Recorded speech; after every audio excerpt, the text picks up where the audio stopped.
Gauche contre droite, progressiste contre conservateur, on a l'impression d'être dans un dialogue de sourds permanent, pas vrai? Comment se fait-il que des gens, a priori de bonne volonté, n'arrivent plus du tout à se comprendre? Pour essayer de dénouer ce sac de nœuds, on va plonger dans le travail passionnant du psychologue Jonathan Haidt. Cette question, elle est à la fois simple et terriblement puissante. Pouvons-nous tous nous entendre? Elle a été posée par Rodney King en 92 en plein milieu des émeutes de Los Angeles. Et pourtant, des décennies plus tard, elle résonne plus fort que jamais. Cet appel à l'unité, franchement, on a l'impression qu'il est de plus en plus hors de portée. Et oui, voilà le cœur du problème. Surtout quand on parle politique. La coopération, le dialogue, tout ça semble se briser. On a l'impression d'assister en permanence à une sorte de guerre de tranchées idéologiques. Alors, la question demeure. Pourquoi? Mais pourquoi est-ce si difficile de s'entendre? Ah, c'est l'explication la plus facile, n'est-ce pas? On se dit tous un peu ça. Si les autres ne sont pas d'accord avec moi, c'est qu'ils sont illogiques, qu'ils ne réfléchissent pas correctement. Mais d'après Haidt, cette idée, aussi tentante soit-elle, repose sur une erreur fondamentale, une illusion sur le fonctionnement même de notre esprit. Pendant des siècles, on a suivi des penseurs comme Platon. L'idée, c'était que la raison était une sorte de maître noble, un cocher qui tenait fermement les rênes de nos émotions chaotiques, ces chevaux sauvages. La raison, c'était ce qui nous élevait, les passions, ce qui nous tirait vers le bas.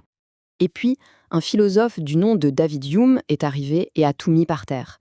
Il a proposé une idée complètement radicale pour l'époque. La raison ne dirige rien du tout, elle suit. Ce sont nos intuitions, nos sentiments profonds qui décident en premier.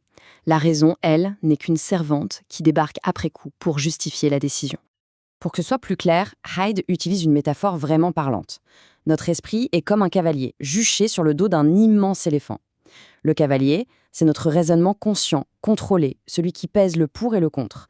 Et l'éléphant, eh bien c'est tout le reste, nos intuitions puissantes, automatiques, nos émotions viscérales. Et là, c'est le point crucial. Qui est le patron dans cette histoire? C'est l'éléphant. C'est notre instinct, nos réactions à fleur de peau qui déterminent la direction qu'on prend. Et le cavalier, notre fameuse raison, son rôle, ce n'est pas de guider, non. Son rôle, c'est d'être l'attaché de presse de l'éléphant.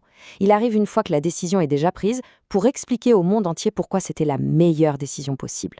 Pour nous prouver que l'éléphant est bien aux commandes, Haidt utilise des petites expériences de pensée assez déstabilisantes. Des histoires qui sont conçues pour provoquer un profond malaise moral, même s'il n'y a absolument aucun mal de fait. Ok, accrochez-vous. Voici l'un de ces exemples les plus célèbres. Un frère et une sœur, majeurs et consentants, décident un soir d'essayer de faire l'amour. Ils utilisent 2 moyens de contraception, c'est une expérience unique qu'ils décident de garder secrète et ils trouvent même que ça a renforcé leur complicité. Personne n'est blessé, personne n'est traumatisé. La question est simple, est-ce que ce qu'ils ont fait est moralement mal? La réaction de la plupart des gens est immédiate, viscérale. Oui, bien sûr que c'est mal. L'éléphant a immédiatement réagi. Mais quand on leur demande d'expliquer pourquoi c'est mal, là, le cavalier commence à paniquer. Il n'y a pas de victime, pas de préjudice, rien. C'est ça que Haidt appelle la sidération morale. On sait, au fond de nous, que c'est mal, mais on est incapable de l'expliquer logiquement. C'est la preuve ultime que l'éléphant a décidé, laissant notre pauvre cavalier complètement sans voix. D'accord, donc nos jugements viennent de nos intuitions, de notre éléphant, mais la question suivante, c'est d'où viennent ces intuitions? Pour nous l'expliquer, Haidt nous propose une autre métaphore très forte. Il nous demande d'imaginer que notre esprit moral est comme une langue, mais au lieu d'avoir des capteurs pour le sucré, le salé, etc., elle en aurait 6 pour la morale. Commençons par explorer les 3 premiers fondements, ceux qui sont souvent les plus mis en avant dans nos sociétés modernes. Alors, le premier, c'est le soin, cette capacité à ressentir de la compassion et à vouloir protéger les autres. Le deuxième, c'est l'équité, notre sens de la justice et notre haine de la triche. Et le troisième, c'est la liberté, notre réaction épidermique face à ceux qui essayent de nous dominer ou de nous opprimer. Ces 3-là, ce sont un peu les piliers de la morale occidentale individualiste. Passons maintenant aux 3 autres fondements. Ceux-ci sont souvent plus importants dans des morales qui mettent l'accent sur le groupe plutôt que sur l'individu. On a d'abord la loyauté envers son groupe, sa tribu. Ensuite, le respect de l'autorité, des traditions et des hiérarchies légitimes. Et enfin, la sacralité, cette idée que certaines choses, certaines personnes, certaines idées sont pures, intouchables et doivent être protégées de la souillure. Ces 3 fondements sont cruciaux pour cimenter des communautés soudées. Et c'est là que tout prend son sens. Le problème, ce ne sont pas les fondements en eux-mêmes. Le problème, c'est que les différentes idéologies politiques ne leur accordent pas du tout la même importance. C'est une question de dosage. Regardez bien ce graphique, c'est vraiment la découverte clé de Haidt. Les progressistes, en général, construisent leur vision du monde moral quasi exclusivement sur les 3 premiers fondements, le soin, l'équité et la liberté. Pour eux, les 3 autres, la loyauté, l'autorité, la sacralité, sont souvent suspects, voire carrément immoraux. Les conservateurs, eux, c'est différent.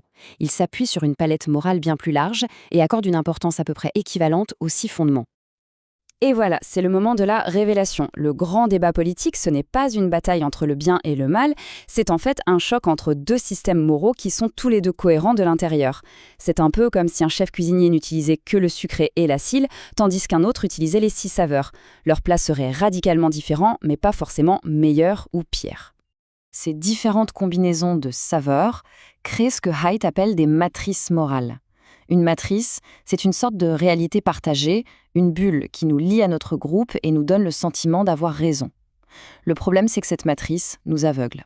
Une fois qu'on est dedans, ça devient quasi impossible de comprendre la logique morale de ceux qui sont dans une autre matrice. Alors, comment on sort de cette impasse? Est-ce qu'on est condamné à se hurler dessus pour l'éternité? Haidt, lui, propose un changement de perspective assez radical. Trop souvent, on voit la politique de manière manichéenne. C'est le camp de la lumière contre celui des ténèbres. Le compromis devient une trahison. Haidt suggère une autre vision, inspirée du yin et du yang, où les perspectives progressistes et conservatrices ne sont pas des ennemis, mais des forces opposées, qui sont toutes les 2 nécessaires à l'équilibre et à la santé d'une société. Cette idée, le philosophe John Stuart Mill l'avait déjà formulée. Les progressistes sont souvent les champions du fondement du soin. Ils excellent à repérer l'oppression et à défendre les victimes.